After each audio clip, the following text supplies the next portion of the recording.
الشيطان الرجيم بسم الله الرحمن الرحيم إن أولياءه إلا المتقون آمنت بالله صدق الله العظيم لي خمسة مقتولها حرم ولا حريها المصطفى والمرتضى والمرتضى والمطلع لہن عشق شرطنا لے کے چلے میری آنکھ سنیلی چراغ بار بار رسالت میں جھوم جھوم کر ایک رات ہادیہ درود پیش کرے پڑھے اللہم صلی علیہ سیدنا محمد وسلم صلی علیہ صلاۃ و سلام علیک یا رسول اللہ زور سے بولے صلی اللہ علیہ وسلم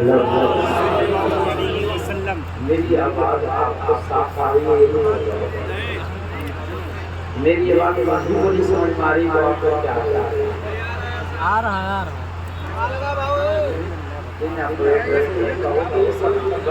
خالی اپنا یہ سادہ مائک بننے میں بالکل سادہ سارا مکسر کا سسٹم ختم کر دو نہیں ہو جاتا آپریٹر صاحب سارا مکسر کا سسٹم ختم کر کے سادہ ہو جاتا ہے خالی ایک کال اگر آپ حضرات نے اپنی مسجد کا مائک لگا لیا ہوتا نا تو اس سے اچھا بولا اور صاف اور آپ کا پیسہ بھی دیا یہ ایسی سیٹنگ ہے کہ سمجھ میں نہیں آ رہا ہے کہ بول کیا رہا ہے سب ایکو کو سب ختم کر دو سب خالی سادہ بس ایسے بجا دے ایک دم سادہ ہاں کچھ سمجھ میں تو آنا چاہیے آواز یار سارے لوگ بولے یا رسول اللہ ماشاءاللہ اللہ آپ کو سلامت رکھے دیکھو بھائیو میری آواز اگر آ رہی ہو تھوڑی دیر کے لیے اٹھنا بیٹھنا شور و غل بند کر دیں آپ لوگ بڑا اچھا سنتے ہیں میں لاک ڈاؤن سے پہلے یہاں آیا تھا ایک بار مجھے یاد ہے تو آپ حضرات نے بڑا اچھا سنا تھا مگر آج میں دیکھ رہا ہوں عجیب ماحول ہے یہ جلسہ نہیں بلکہ بازار لگ رہا ہے ایسا ہے کہ وہ ادھر بھاگ رہا ہے ادھر آپ لوگ قریب آ کے بیٹھ جاؤ آپ میرے بھائی پیچھے والے بھی آگے آ جاؤ سمٹ کے بیٹھ جاؤ تھوڑی دیر آ جاؤ یہ اللہ والے کی محفل ہے نگاہ کرم ہوگا تو انشاءاللہ قسمتیں بدلے گی ہاں نگاہ کرم ہوگا تو قسمت پیچھے والے سب آ جائیں میرے بھائی بالکل پیچھے نہ بیٹھے رہے آگے آئے تشریف لائیں آپ کسی دنیا دار کی محبت میں نہیں مدینے والے مصطفیٰ کی محبت میں آپ کو بلایا جا رہا ہے سبحان اللہ اور نبی کی محبت میں تو لوگ ہزاروں کلومیٹر کا سفر طے کر کے مدینہ چلے جاتے ہیں بھائی جاتے ہیں کہ نہیں جاتے ہیں آپ سے تو دو قدم کے لیے بس کہا جا رہا ہے کہ دو قدم آپ آئے آگے اور پھر مدینے والے مصطفیٰ کی محبت کے رنگ میں رنگ جائیں انشاءاللہ زندگی چمکے گی اور ایسی چمکے گی ایسی چمکے گی ایسی چمکے گی کہ مرو گے تو قبر میں بھی چمکے گی سبحان اللہ اللہ سلامت رکھے ایک بار بولے یا رسول اللہ بہت محبت کے ساتھ سنیں اور میرا آواز تو گراؤنڈ میں ہر جگہ جا رہا ہے یہ میرے بھائی جو ادھر ادھر کھڑے ہیں یہ بھی اگر آ جائیں نبی کی محبت میں تھوڑے ارے یار زندگی میں کچھ پل ایسے تو ہوں اگر میدان محشر میں پوچھ لیا جائے کیا لایا ہے تو یہ تو کہتے یا اللہ میں عرس میں گیا تھا تیرے نبی کا جلسہ ہو رہا تھا میں ہر چیز چھوڑ کے زمین پہ بیٹھ کے تیرے نبی کا ذکر سن کے آیا یہ زندگی میں کچھ چیز جو ایسی لاؤ جس میں خلوص ہو جو بالکل اوریجنل ہو پیور ہو ہر چیز میں ملاوٹ یار کا عادت چلے گا نبی کی محبت میں بھی ملاوٹ اب گھر سے آئے ہو جلسہ سننے اور یہاں ادھر بیٹھے پان کی دکان پہ ادھر شکنجی کی دکان پہ ادھر پکوڑی کی دکان پہ ادھر ادھر گھوم رہے تو جلسہ سننا کا ملاوٹ ہے نا اگر اوریجنل جلسہ سننے آئے ہو تو یہاں پنڈال میں بیٹھو اور اوریجنل طریقے سے جلسہ سنو اور پھر کوشش کرو کہ جو کہا گیا اس پر عمل بھی ہو انشاءاللہ اللہ ولایت کے منصب تقوی والوں کو ہی عطا کرتا ہے تقوی ضروری ہے اگر تقوی آپ کے دل میں پیدا نہ ہو سکا تو پھر سمجھ لیں کہ آپ ولایت تو ولایت جنت کی بھی شاد حقدار نہ بن سکے۔ تقوی بہت ضروری ہے۔ تقوی کیا ہے؟ تقوی یہ ہے کہ آپ نے اللہ کو نہیں دیکھا لیکن اللہ کے خوف کی وجہ سے آپ برے کام سے رک جائیں۔ آپ نے اللہ کو نہیں دیکھا لیکن یہ خیال ہونا چاہیے کہ میرا رب مجھے دیکھ رہا ہے۔ سبحان اللہ۔ اس خیال کا نام تقوی ہے۔ آپ نے برا کام اس لیے نہیں کیا کہ دنیا دار دیکھ رہا ہے، یہ دکھاوا ہے، اس لیے برا کام نہ کیا، میرا رب دیکھ رہا ہے۔ یہ کیا ہے؟ تقوی ہے۔ زور سے بولو۔ دیکھو تقریر سنو گے مت آگا، آپ جانتے ہو کہ میں کیسی تقریر کرتا ہوں، آپ سن چکے ہیں، میں بہت ڈسٹرب کر رہا ہے، لیکن آپ اچھا سنیں گے تو انشاءاللہ میں پھر بھی سنا دوں گا۔ اور تھوڑی دیر میں حضور سید صاحب قبلہ تشریف لائیں گے، آپ ہم سب زیارت کریں گے انشاءاللہ۔ تقوی یہ تقوی کی ڈیفینیشن سمجھے آپ حضرات۔ ایک مسلمان کامل جبھی ہوتا ہے کہ جب اس کے دل میں تقوی پیدا ہو جاتا ہے۔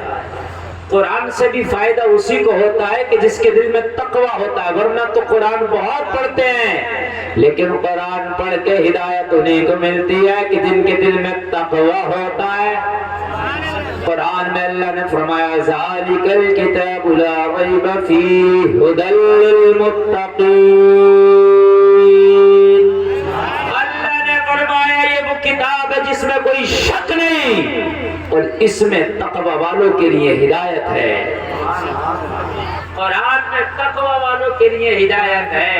اب اس کو اور قریب کر دوں، کس کے لیے ہدایت ہے؟ ڈرنے والوں کے لیے ہدایت ہے۔ جو نہیں ڈرتا وہ قرآن سے ہدایت نہیں پاتا، جو ڈرتا ہے اللہ سے وہ قرآن سے ہدایت پا لیتا ہے۔ وگرنہ تو ہم نے دیکھا ہے کہ لوگ مسجدوں میں بھی باتیں کرتے ہیں، ہم نے دیکھا ہے لوگ قبرستان میں بھی باتیں کرتے ہیں، ہم نے دیکھا ہے لوگوں کو ادھر جنازہ زمین کے اندر رکھا جا رہا ہے، قبر کے حوالے کیا جا رہا ہے، ہم نے وہاں بھی لوگوں کو ہنستے اور ٹھٹا کرتے دیکھا ہے۔ ہم نے مسجدوں میں خطبہ کے وقت میں لوگوں کو باتیں کرتے دیکھا ہے۔ یہ کیا ہے؟ دل سے خوف خدا نکل گیا، ورنہ مسجد میں اور دنیا کی بات ہائے ہائے ہو ہی نہیں سکتا، قبرستان میں اور ٹھٹا ہائے ہائے ہو ہی نہیں سکتا، اس لیے کہ تمہیں پتا ہے کہ اس وقت قبرستان میں ہم جس اپنے عزیز کو دفن کرنے آئے ہیں آج اس کی باری ہے، لیکن ایک دن وہ بھی ہوگا کہ لوگ ہمیں کاندھے پہ سوار کریں گے، ہمارا جنازہ پڑھیں گے اور اسی قبر میں جس میں اپنے عزیز کو ہم لٹا رہے ہیں ایک دن ہمیں ہمارے عزیز لٹا کے جائیں گے۔ بھائی حقیقت ہے کہ نہیں ہے؟ تو میرے بھائی کہاں ڈر رہا؟ مسجدوں کو ہم نے یار چوپال بنا رکھا۔ آج مسجدوں میں دیکھو باتیں ہوتی ہیں، چوپال بنا دیا ہم نے مسجدوں کو۔ میرے بھائی آج دیکھو ڈر نام کی چیز نہیں رہ گئی۔ کہا یہ تھا کہ حضرت یوسف علیہ السلام کو جب زلیخا نے 7 تالوں میں بند کر دیا، اور 7 تالوں میں بند کر کے زلیخا نے کہا یوسف میں چاہتی ہوں کہ تو میری خواہش کو پورا کرے۔ حضرت یوسف نے فرمایا زلیخا ایسا نہیں ہو سکتا۔ کہا کیوں نہیں ہو سکتا؟ یوسف میں نے تمہیں خریدا ہے، یوسف تم میرے ماتحت غلام ہو، میں جو چاہوں وہ آپ سے کرا سکتی ہوں۔ حضرت یوسف نے فرمایا تو نے بازار میں مجھے خریدا ہے مگر میری روح کو نہیں خریدا ہے۔ اللہ بولے ایک جسم ہے ایک روح ہے، یہ جسم تیرے پاس قید ضرور ہے، اس وقت 7 تالوں میں ہے مگر یوسف کی روح اپنے رب سے قریب ہے۔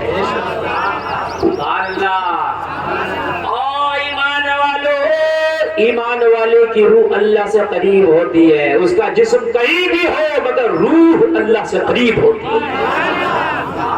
مومن کے دل میں خدا ہوتا ہے۔ ہمارے حال کیا ہے اب سنیں آپ؟ ہمارے حال تو یہ ہے، ہمارے حال تو یہ ہے کہ ہم جب جھوٹ بولتے ہیں تو قسم کھا کے جھوٹ بولتے ہیں، یعنی یہ کہ سادہ جھوٹ مگر سادہ نہیں، قسم کھا کے جھوٹ بولتے ہیں۔ صحیح بتا رہے ہیں ہمارے جھوٹ قسم کھاتے ہیں. اللہ والوں کے مزارات پہ ہم جاتے ہیں جہاں رب کی رحمتیں برستی ہیں، اور اللہ والوں کے مزاروں پہ بھی ہم بے پردہ عورتوں کی زیارت کرتے ہیں. اللہ والوں کی زیارت مزار بے پردہ عورتوں کو دیکھتے ہیں، اور اللہ والوں کے مزار پہ بے پردہ عورت کو ہم بھیجتے ہیں. کہیں اور سے تھوڑی آ رہی ہے عورتیں، ایران سے تھوڑی آ رہی ہے، ہمارے گاؤں میں سے ہمارے گھروں سے آ رہی ہے. یہ ہمارے تقوی ہیں، یہ ہمارے ایمان کی کنڈیشن ہے. آج میں آپ کو تقوی بتاؤں گا. اگر اللہ والے کے دربار سے کچھ لے کے نہ جاؤ تو یار بیکار ہے. اتنا بڑا جلسہ سجایا ہے، یہاں سے کچھ آ کر کے لے کے جاؤ. یہ جلسے میں آنے والے کان کھول کر کے سنو. مزار پہ جاتے بے پردہ عورتوں کو دیکھتے، مزار پہ جاتے دنیا داری. ارے مزار ایسی جگہ تھی کہ جہاں دنیا سے توبہ کر کے اللہ سے قریب ہوا جاتا ہے، لیکن آج مزار پہ جا کے دنیا داری کی جاتی ہے. بتا دنیا داری کی جاتی ہے مزار پہ جا کے.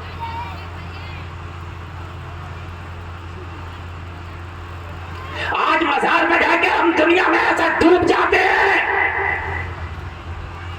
کہ خدا کی قسم مزار پہ جانے کے بعد میں ہونا تو یہ چاہیے تھا کہ انسان شرابی تھا مزار پہ گیا توبہ کر لیا، بے نمازی تھا مزار پہ گیا نمازی بن گیا، جھوٹا تھا مزار پہ گیا جھوٹ سے توبہ کر لیا، زنا کرتا تھا مزار پہ گیا زنا سے توبہ کر لیا، جوا کھیلتا تھا مزار پہ گیا جوا سے توبہ کر لیا. اس لیے کہ اللہ والے کے دربار میں رب کی رحمت کا نزول ہوتا ہے. یہاں تو رب کی رحمتوں میں نہانا چاہیے تھا. اور سے بولے ذرا سبحان اللہ. لیکن اللہ والے کے دربار میں نہا نہ سکا.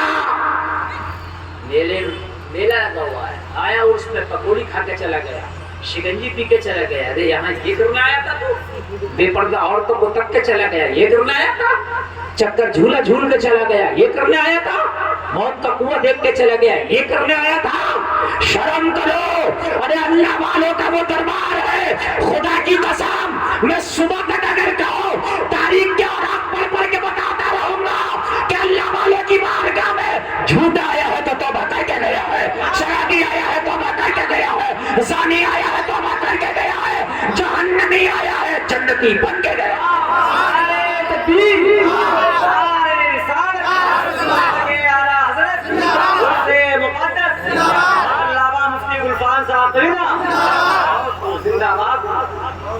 یہ تاریخ ہے.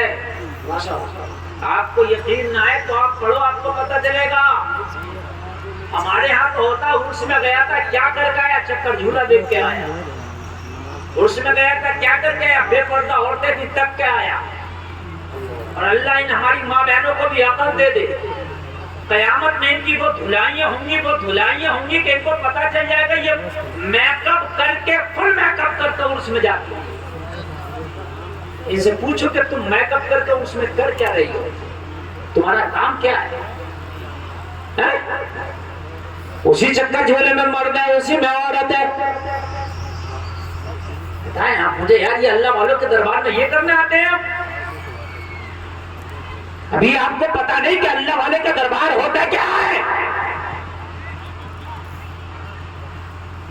ہم نے تو یار عرسوں کو بھی بازار بنا دیا، ہم نے عرسوں کو بھی بازاروں کی طرح کر دیا. مرنا ہے اور مرنے کے بعد جو حساب ہوگا بڑا سخت ہے. کان کھول کے سنو. اللہ والوں کی بارگاہ میں دل کی اصلاح ہوتی ہے، اللہ والوں کی بارگاہ میں روح کی اصلاح ہوتی ہے، اللہ والوں کی بارگاہ میں انسان کا نفس کا تزکیہ ہوتا ہے. اللہ والے کی بارگاہ میں یار میں نے دیکھا بے قرار آتا ہے تو قرار پا کے جاتا ہے. والے کی بارگاہ ہے تو اللہ والے سے قریب ہی نہ ہو سکا، تو اللہ والے کو دل میں بسا نہ سکا. آج جلسے میں آنے والا میں آپ کو بتاؤں، آپ عرس میں آتے ہو میں پوچھوں کہ کیا لے کے آئے، آپ کے گھر والے پوچھیں گے کیا لے کے آئے تو کوئی کہے گا حلوہ پراٹھا لے کے آیا. یہ عورتیں کہیں گی میں بساط خانے سے یہ لے کے آئی، بچے کہیں گے میں کھلونا لے کے آیا، مگر اللہ والے کی بارگاہ میں حلوہ پراٹھا لینے نہ آیا کرو، اللہ والے کی بارگاہ میں چکر جھولے جھولنے نہ آیا کرو، اللہ والے کی بارگاہ میں بساط خانہ خریدنے نہ آیا کرو، اللہ والے کی بارگاہ میں دنیا خریدنے نہ آیا کرو، اللہ والے کی بارگاہ میں جنت لینے آیا کرو۔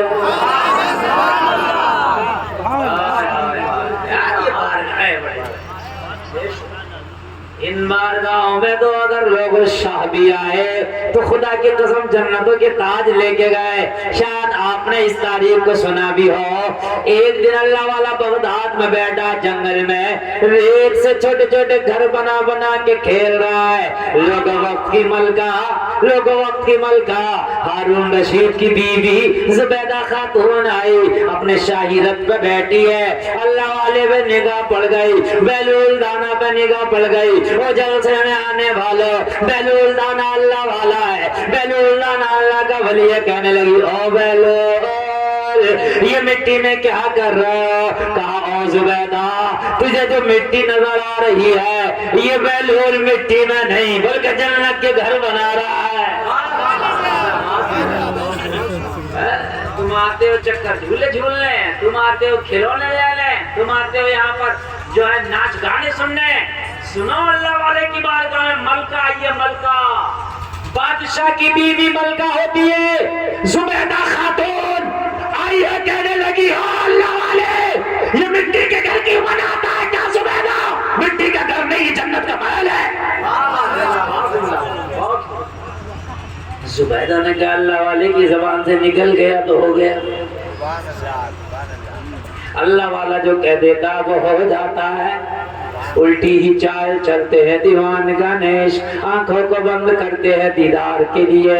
جب انہوں نے کہہ دیا کہ یہ جنت کا محل ہے تو ہے، زبیدہ بولی او اللہ والے یہ تو بتا یہ جنت کا محل ہے، اگر میں اس محل کو خریدنا چاہوں تو قیمت کیا ہوگی؟ زبیدہ سے جب کہا قیمت کیا ہوگی، کہا زبیدہ جنت کا محل پسند کر لے، منہ سے قیمت مانگیں گے ادا کر دینا، محل تیرے نام ہو جائے گا۔ کمیٹی والے کہاں ہیں؟ دھیان دیں، یہ میری قوم ہے یہ نہیں مانے گی اس کو۔ بھائی کمیٹی والے آپ دھیان دیں، تھوڑا افراتفری کا ماحول بند کر کے دیکھیے اگر صحیح کمیٹی والے آپ تھوڑا دھیان دیں، افراتفری کا ماحول بند کریں۔ کمیٹی والے بھائی میں آپ سے گزارش کروں گا آپ تھوڑا اس لیے کہ اگر حضور سید صاحب قبلہ تشریف لائیں گے تو یہی لائیں گے، سمجھے؟ اور یہ سید صاحب کے نانا کا جلسہ ہے۔ بے شک آپ جس جلسے کو خراب کرنے کی کوشش کر رہے ہیں، آپ اگر سید صاحب کی وجہ سے جا رہے ہیں تو سید صاحب تو خود ادھر ہی آنے والے ہیں، اور اس طریقے سے آپ ایسے بھاگ رہے تھے، مجھے ایسے لگے جیسے ادھر آگ لگ رہی ہو، بدتمیزی ہے، اور بادب با نصیب بے ادب بے نصیب ہوتا ہے، سمجھ رہے ہیں؟ ہاں اس طرح کا ادب نہیں ہوتا، یہ جلسے میں بھی ادب کیا جاتا ہے۔